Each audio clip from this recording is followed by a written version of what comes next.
Hello प्यारे बच्चों। आज की कहानी का नाम है उल्लू और शर्फू।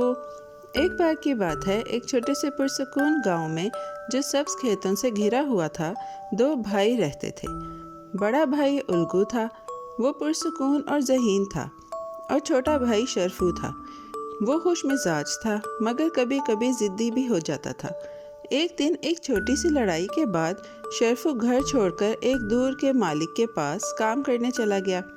वो मालिक बहुत दूर रहता था और शर्फू ने सोचा कि वो वहाँ काम करके पैसे कमाएगा और अपनी परेशानियाँ भूल जाएगा। शर्फू ने 15 रुपये महीना काम करने की हाँ की, मगर मालिक ने एक सख्त शर्त रखी। उसे हर काम करना था जो उसे कहा जाए, और वो इनकार नहीं कर सकता था। अगर वो कभी भी एतराज़ करता तो उसकी सारी मजदूरी ख़त्म हो जाती और उसे सख्त सज़ा मिलती। शर्फू ने खुद को अच्छा साबित करने के लिए ये शर्त मान ली। वो हर रोज़ सुबह से शाम तक मेहनत करता रहा। आहिस्ता आहिस्ता वो अपने पैसे बचाने लगा और सोचने लगा कि वो फ़ख्र के साथ घर वापस जाएगा। एक दिन मालिक की बीवी ने शर्फू को बुलाया और फ़ौरन पैसे मांगे।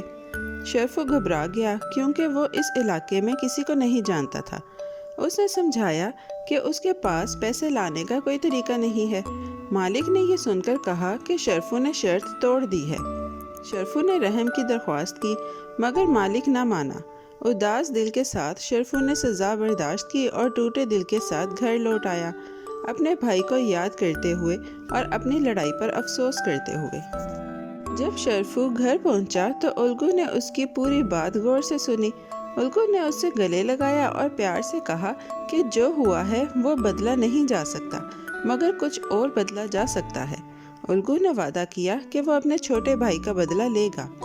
उसने शर्फू से कहा कि वो घर रहे और सब काम संभाले। दिल में हिम्मत और कदमों में हौसला लेकर उल्लू उस सख्त मालिक के दूर के घर की तरफ रवाना हो गया। जब उल्लू वहां पहुंचा तो उसने कहा कि वो भी शर्फू की तरह उन्हीं शर्तों पर काम करना चाहता है। मालिक राजी हो गया और उसने वही सख्त शर्त दोहराई। उल्लू ने शर्त मान ली, मगर अपनी तरफ से एक और शर्त भी रखी। अगर मालिक उसके काम पर कभी गुस्सा हुआ तो उल्लू मालिक की नाक काट देगा। मालिक ने सोचा कि उल्लू बेज़रर सा आदमी है, इसलिए उसने हाँ कर दी। उल्लू ने मुस्कुराते हुए अपना काम शुरू किया और हर चैलेंज के लिए तैयार हो गया। एक महीने बाद मालिक ने 6 और आधे रुपए मांगे। उल्लू फौरन पैसे ले आया और बताया कि उसने मालिक की सुर्ख गाय बेच दी है। मालिक हैरान रह गया और पूछा कि उसने गाय इतनी सस्ती क्यों बेची। उल्लू ने पुरसुकून होकर कहा कि मालिक को तो सिर्फ 6 और आधे रुपए चाहिए थे, हालांकि गाय की कीमत उससे बहुत ज्यादा थी। मालिक ने गुस्सा पिया और सिर्फ ये कहा कि आइंदा ऐसा ना करना। एक दिन मालिक की बीवी ने उल्लू से ईंधन लाने को कहा। उल्लू ने एक जोड़ी बैल बेच दी और पैसे ले आया। मालिक और उसकी बीवी परेशान हो गए, मगर दोनों में से कोई भी गुस्सा जाहिर नहीं कर सका। उल्लू ऐसे ही बड़े बड़े काम करता रहा, जिनसे वो हैरान रह जाते थे। दिन गुजरते गए और दोनों मियाँ बीवी थकने लगे। आखिरकार वो घर बंद करके भाग गए ताकि अपने इस मुश्किल नौकर से जान छुड़ा सकें। उल्लू बगैर डरे और पुरसुकून रहकर खाली घर में ठहरा रहा। जब मालिक बाद में वापस आया और उल्लू को अंदर पाया तो गुस्से से पूछा कि वो वहाँ क्या कर रहा है। उल्लू ने याद दिलाया कि उसे वहीं छोड़ा गया था। उसने कहा कि अगर मालिक गुस्से में है तो बता दे। डरे हुए मालिक ने फौरन कहा कि वो बिल्कुल गुस्से में नहीं है। उल्लू वहीं रहा, बेखौफ और मजबूत, और मालिक सोचता रहा कि वो इसका क्या करे। 15 कोस दूर एक ऊंची पहाड़ी पर, जहां गर्मियों का रंगीन मेला लगता था, एक दिन मालिक, उसकी बीवी और उल्लू सब वहां गए। पहाड़ी पर रंग बिरंगी दुकानें थीं, जिनसे मौसीकी और खुश आवाज़ें आ रही थीं। रात को सब लोग खुले आसमान के नीचे चारपाइयों पर सोने लगे। उल्लू चुपचाप लेटा था, मगर मालिक की जोर जोर के खर्राटे उसे तकलीफ दे रहे थे। उल्लू ने उसे जगह बदलने को कहा ताकि वो आराम से सो सके। मालिक की बीवी ने प्यार से चारपाई पर चादर बिछाई और आराम से सो गई, सोचते हुए कि सब ठीक है। मगर आधी रात के बाद मालिक जागा। वो आधी नींद में उलझा हुआ चारपाई की तरफ गया और समझा कि वहाँ उल्लू लेटा है।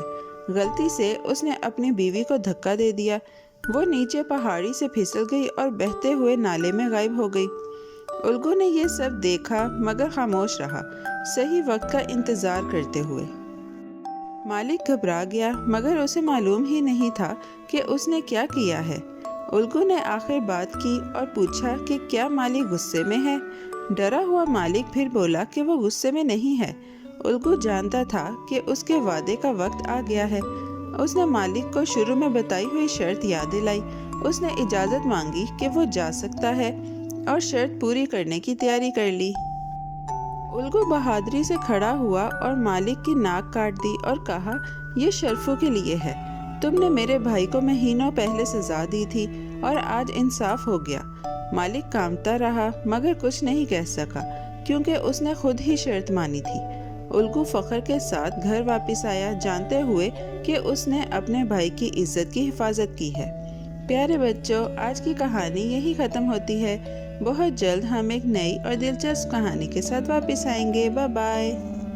پیارے بچوں، کیسی لگی آپ کو یہ کہانی؟ ایسی ہی مزیدار کہانیاں سننے کے لیے ہمارے چینل کو لائک، سبسکرائب اور شیئر کرنا مت بھولیے گا۔ Bye bye.